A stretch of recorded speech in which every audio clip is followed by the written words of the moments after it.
This BPL has been the best wicket style. In this wicket, you can still score. BPL এর শেষ পর্বে মোট 4টি match খেলবে ফরচুন বরিশাল। তবে প্লে অফে নিজেদের জায়গা নিশ্চিত করতে একটি জয়ে যথেষ্ট ছিল তামিম ইকবালের দলের, এবং সেটি পেয়েও গেল তামিমরা।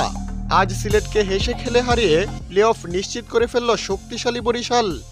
2 দিন বিরতি দিয়ে শুরু হওয়া বিপিএল আজ সিলেট টাইগার্সকে মাত্র 116 রানে গুটিয়ে দিয়েছিল ফরচুন বরিশাল।